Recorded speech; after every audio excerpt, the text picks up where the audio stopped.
Spiders, bats, spiders, bats. They could have gone Marvel or DC. I think they made a good call.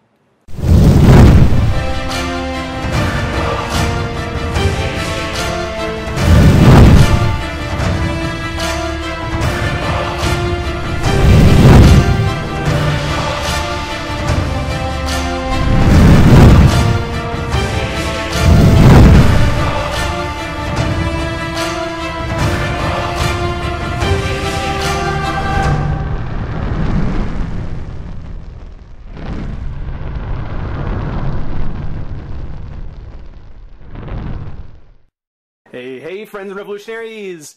Happy Halloween! It's here! It's Halloween, and we're just wrapping up the last of the Monster High Power Ghouls. There's so much more I still want to do for Halloween. I just couldn't get to it all. Who knows? But for Halloween, the end of the month, we need to take a look at the last of the Power Ghouls. Just for myself, if no other reason. And the last of the Power Ghouls is the SDCC, the 2013 SDC Monster High exclusive, Weberella.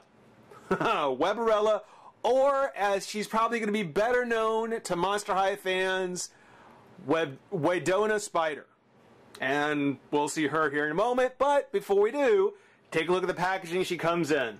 Like a lot of Mattel stuff, she has actually a separate shipping box, which normally if this is like a Master of the Universe, I'd take this away and you see the figure back there, but instead, I'm going to look at the box here first because I don't want to give away what's inside. Of course, here's the Weberella, no doubt a spoof of Barbarella, with the Monster High skull with 6 eyes. Very arachnid there, with of course the webbing and the lines going through the front in a white and red pattern against the backdrop. That's very cool. But it doesn't stop there. No. On the side we've got a silhouette of Weberella holding her web line, it looks. Here we've got her kind of crawling through her web. This is one of those times when I wouldn't want to be a spider. Or wouldn't be a fly in the spider's web. Here we get a close-up portrait of her from the front. Great shot, great shot. And then on the opposite side, there is the bigger picture of her coming straight at you. Kind of ripping away her webs, crawling through her webs, coming to get you. Weberella, from the Minicom story, the 6 eyes should give it away. She seems to be Torai's little puppet, but is she really bad? Is she really bad, or is she one of the Power Ghouls? Will she actually turn out to be one of the good guys? We'll have to find out and see what her Minicom says. Which, if we open up the side here and pull this out, and this is an impressive box. Take a look. First off, there's the Power Ghouls logo there with Weberella in full color. And taking a look, remember this is an SDCC exclusive. Oh, and there's the comic. So we'll put that aside for a sec. And so SDCC packaging and figures, set that down, always very impressive. There we have Weberella Spider herself, Weberella in her hero costume. And her backdrop is just some place, an alley in the city. See the skyline, see the magazine rack. The magazine's very important. Pay attention, those magazines, we've seen them before. And on the other side of the clear plastic box, we've got the Monster High logo, in this case in a black and red. And then just all kinds of comic panels telling a completely separate story, or what I'm guessing is a completely separate story of Weberella after catastrophe. Oh, and there's the Collar of Chaos. Stick around, ghouls. I've got justice on the line. Oh, what a pun. She's got justice on the line. Oh, what's this one? You can get a real fly's eye view of the city here. A fly's eye view. Oh, the puns just keep coming. And there we go. There's another great picture of Weberella. And swinging through the city. There are those web boots. Gasp. And on the back, some type of resolution. Villains soon find out that tangling with Weberella weaves them no place to hide. Oh, that's a bad pun. that was a pun with both barrels, let me tell you. And it's not over. Let's dance, kitty. So from the comic panel here on the side, I guess we get the answer that the Weberella, yeah, she's no bad guy. But how does she fit in with the Power Ghouls and Catastrophe? Well, that's something we'll get with the Minicom. Now the packaging is real cool because along with her Power Ghoul superhero costume, which is actually what this is, the box does slide off to the side here, and you get her in what I'm guessing is more her street clothes. So we get the heroic Weberella and a set of street clothes for a Wedona. Wedona. I still can't believe they passed on the pun of calling her Webdona. It's Wedona. Wedona Spider. What's also very cool is that on the back here, you can see there's Jackson, Weberella, Headless Headmistress Bloodgood, and then if you follow the line from here all the way up through her hand, off the panel, again if you slide this off, you can see that the Torlai finally gets caught. That is actually very cool. That's cool. This is SDCC packaging at its best, let me tell you. Great comics, great art. It's a great picture of Weberella.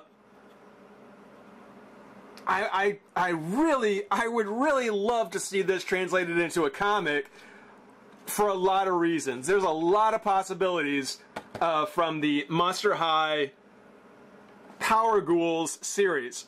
No Gory Gazette. That I think is a little disappointing. It would have been nice if it would have slid open and there would have been a Gory Gazette article.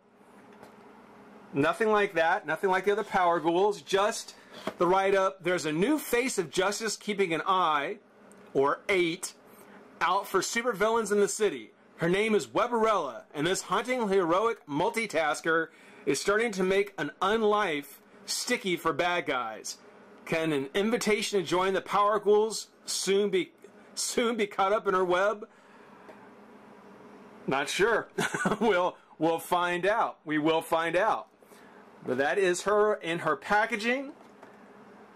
I don't know if I'll pull it out. Well, I probably will. I've done it with all the others. I might as well probably do it with her as well.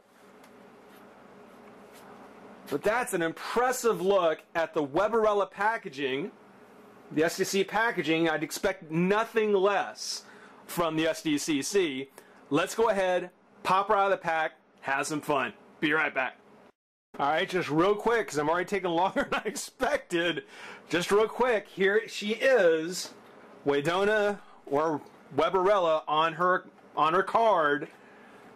And again, not as quite as involved as, say, you know, the first couple of Power Ghouls, but we do see the magazine rack kind of coming forward, coming at you. See the city skyline at the top. See concrete wall. Kind of leads up some steps to somewhere. She's in the front of some place in the city. Of course, the city is where everything happens, right? So it's still a really great little backdrop, a great little diorama for Weberella if you want to keep it that way. If you want to use it. Again, not quite as involved, doesn't have like her webbing or anything like that, just her on the ground with kind of a cityscape.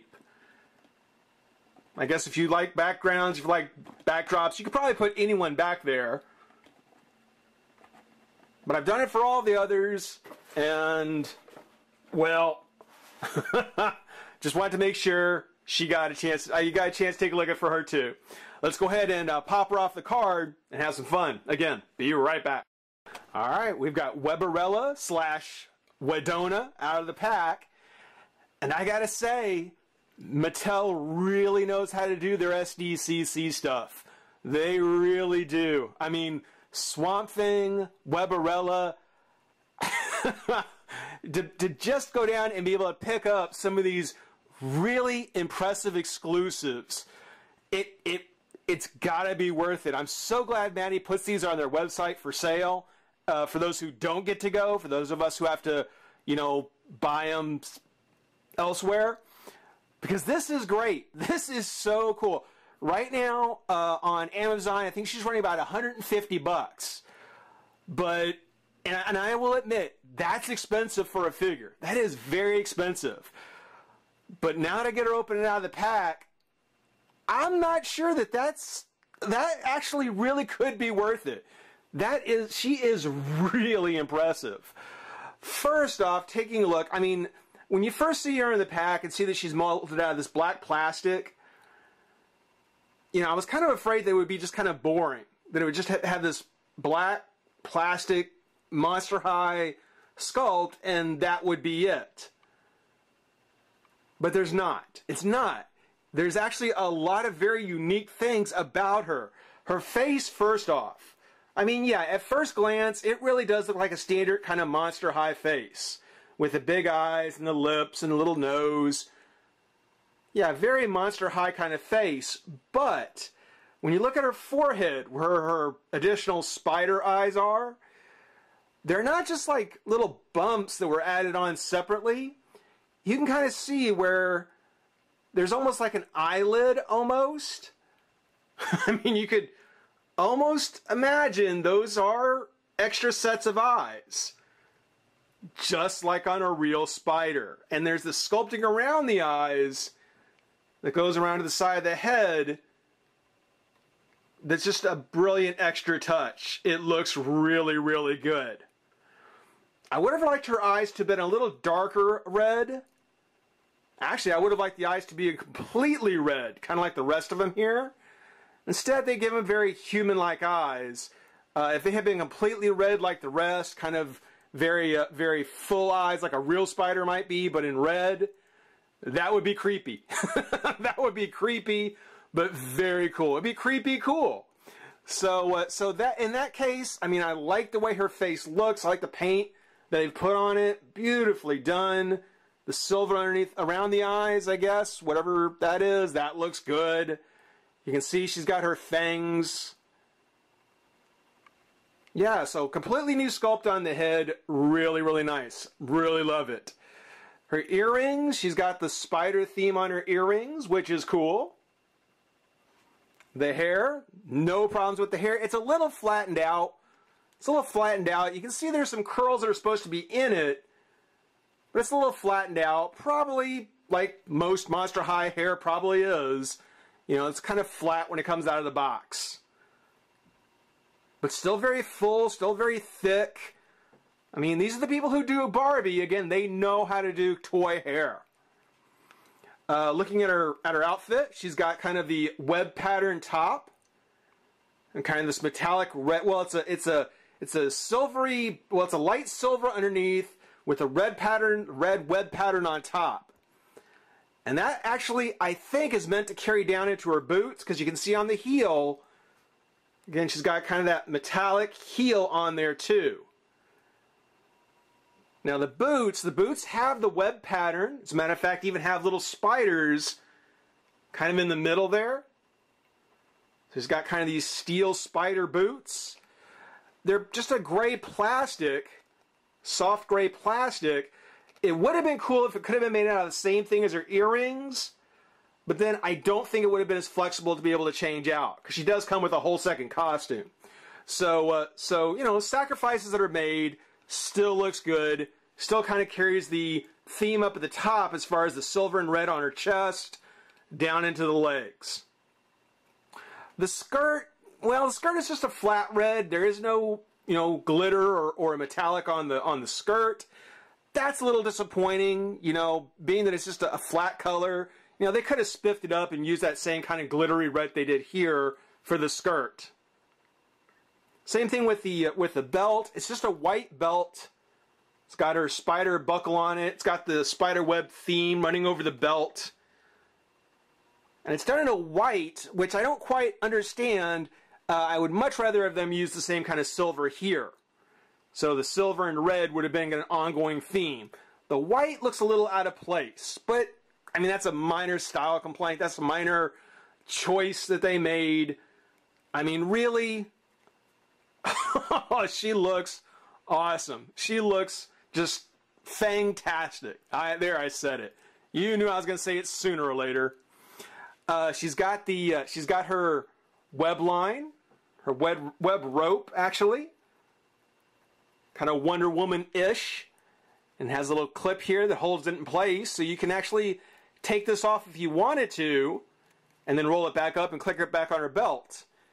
And she's got a rubber band that I missed. Okay, never mind. She's got enough hands. You'll get the idea here in a minute. But yeah. Well, speaking of, she is a spider, so she's going to have 8 appendages, her 2 legs, and then her 6 arms. And they did have to go through, and along with the new head, sculpt in a new body to accommodate the 3 plugs where the shoulders would fit in. So they did have to retool a new body so that they could get all 3 arms. But they all have the same articulation. They all move in and out. Hinge here, twist here, twist at the elbow, hinge at the elbow, twist on the hand. And each hand is sculpted differently. The one here with the red glove. Here just kind of a regular open hand. A slightly different open hand. Close but different. Same thing here. All 3 open hands kind of spread. This one, the fingers spread open. Each one a little bit different. Again, here's the one that's kind of still in her hand, kind of holding on or looped around her line. And then my favorite one, as kind of a homage to no doubt the character she's based off of. She's got a classic Spider-Man kind of web-slinging finger pose. And it's actually one of the hands that has one of the bracelets. Well, actually, they all have bracelets. And I was thinking that it would have been kind of cool that this one in particular would have had the bracelet. It certainly has the biggest one. It's got the largest bracelet on that hand. But yeah, for Spider-Man fans, yeah, a little nod to old Webhead.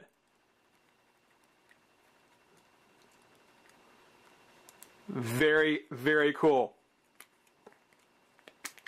Oop. Her head, just like the other Monster High, full ball jointed head. Nice movement there. The legs are actually a little on the loose side. I'm going to take her off her base for a moment. Just for a second.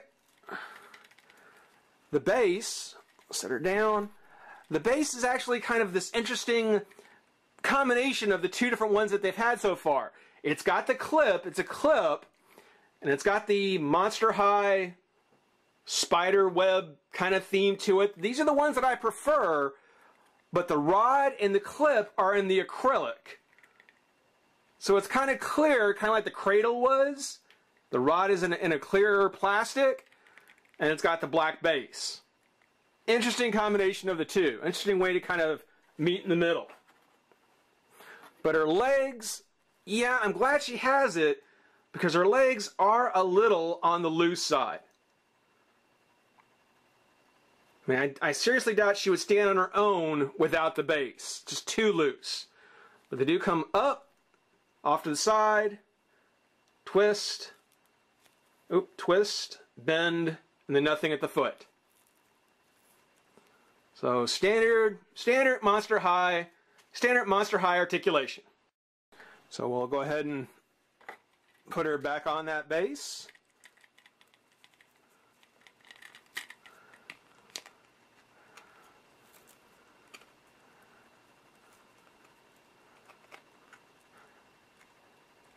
And being that she has 6 hands or 6 arms, there is actually a whole lot to keep track of.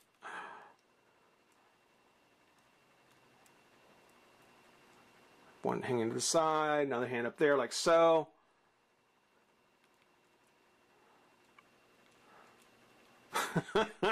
They make a point of pointing out that that Weberella and of course Weberella is a great multitasker, and I can totally see why. I can totally see why. On her accessories, of course, she does come with the Monster High comb or brush. They all do. So if you got one, trust me, you've got them all pretty much. This is Wedona's first figure, and as such, like with other Monster High characters, we do get her pet, because most, not all, but most of the Monster High ghouls have a pet. And for Wedona, she has Shoe, as in shoe fly, the little nursery rhyme, shoe fly. And again, it's just molded out of black plastic. Got the translucent wings, the metallic bow on top, the very cool compound eyes, huge compound eyes, little underpainted here near the top, and then got a puckered up set of lips. That's actually creepier than she is. But there's Shoe, her pet fly Shoe. And being this is her first appearance, she also comes with her diary. Wedona Spider. This diary belongs to Wedona Spider. Things will get sticky for you if you read my diary. Well, oh, and it's got the it's got the spider web up the top. It's a pretty long little story of her at Monster High. I mean, there's a lot here to read. I won't go over the whole thing. I won't give it all away. But there's quite a bit of story here to be able to read. I do like this. Monster Parent Arachne. I always like it when you can get some education worked into a figure, when you can get worked into a toy. And Arachne, if I'll put a link in the description box of who she is, because it's definitely very cool that someone at Mattel did some research to figure out an appropriate parent for our spider themed ghoul. Along with the diary, there is the mini-com. It's the final story of the Power Ghouls. Again, Weberella issue 1. I could totally see them taking each of these mini-coms, putting it into a full-size comic, and making it kind of a compilation. Power Ghoul issue 1, and it's just a compilation of each of these mini-coms telling the original story, and then going on from there. I mean, this is a very well-written story. The artwork is great, and I think it's cool to see a girl team, girl heroes. I'm all for that. You know, the guys always get their shot. It's actually very cool to have the girl superheroes. I like it. I think it's cool. But it picks up pretty much right where Torali's left off. There's the Collar of Chaos, a very victorious Torali, and the Weberella finally realizing that after she stole the collar and got chased by the Power Ghouls, she kind of messed things up. Here she is at the library and school, and like I said, she's a multitasker. There's her wanted poster. And she figures she's got to clear the air And what better way to do that than to weave a message? Very Charlotte's Web. And that's both for the benefit of the Power Ghouls and for Toralei. I don't quite get this part where Ghoulia tags her with a tracer, it looks like. That doesn't actually come up anywhere later. But if the comic series were to continue, maybe it would. I don't know. But they meet at the clock tower. They try and knock out her web. Not have any luck. And of course, Frankie's electrical bolts, again, knock them all out. She ties them up. By the time Toralei shows up, she's thinking, oh, I had you pegged as a goody-good. Only to find out that it's all a ruse and a trap for Toralei. Now, Toralei does manage to get away because the Collar of Chaos lets her escape any trap, so she's still on the run, but at least Weberella has cleared the air, and she gets an invitation to join the team. And in a very Batman kind of moment, she turns him down. She doesn't join the team, but she does say that if you ever need me, drop me a line. I'll be hanging around. So very much like a Batman character, she's kind of on her own. She's freelancing, and unlike Toralei, who had the Monster High Power Ghoul logo as a ruse to hide the fact she's a Batgirl, Weberella, she's not officially a member of the Power Ghouls, so she doesn't have the logo on her outfit. Maybe that's me just reading more into it than they intended, but I think it's a nice touch. I like those kind of things. I like that stuff. And seeing that here, seeing how it was all put together and pulled off, totally worth it. So totally worth it. Lastly, Wedona, I'm going to say Wedona. Wedona does come with a second costume, her street clothes, if you will. Boom, clank, kerpow, bam. Got kind of a webby kind of belt theme going. What I'll do here is, for any of you who have been sticking around and watching these reviews so far, I'm going to tell you what, I'm going to take a break, swap out the costume, see what Weberella looks like in her Wedona Spider street clothes. So we'll take a last little look at that, very quick, wrap things up, stick around. Alright, so here we have Wedona in her school clothes, in her street clothes. Not bad. Still has her whole spider kind of theme with her belt. And the superhero with that boom going right across her chest. The boom and the kerpow and the whoosh. The silver leggings and her web-themed shoes. Her web-themed heels. Still very cute. Still very much the spider theme, the superhero theme, but yeah, I bought her as a Power Ghoul. I bought her for the superhero element. So it's not bad. I guess, you know, if the fashion part of the Monster High figures, dolls, whatever you want to say, if the fashion element is a big deal to you, there you go. It works. I mean, it's kind of cool. Again, for me, I've been buying these for the superhero element. I think it's really cool that from a line of dolls from the girls' side of the store, we actually get a really good superhero adventure with the Power Ghouls. And even without it, Monster High, still a really fun line to collect. The stories are good. It's one of the few original things that are out there now, and it's being done very, very well, and I'm more than happy to support it. So if you haven't checked out Monster High, spend the $12. That's another thing too, is that some of these single figure boxes are less than what you would spend on a DC Unlimited figure. You know, I mean, cost-wise, some of these things are just unbelievably affordable.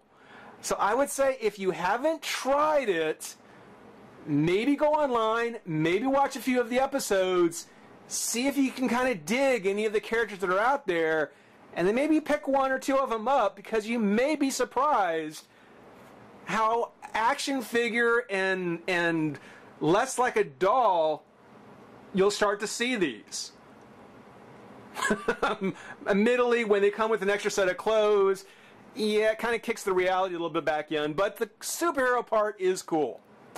Guys, happy Halloween. Thanks for watching.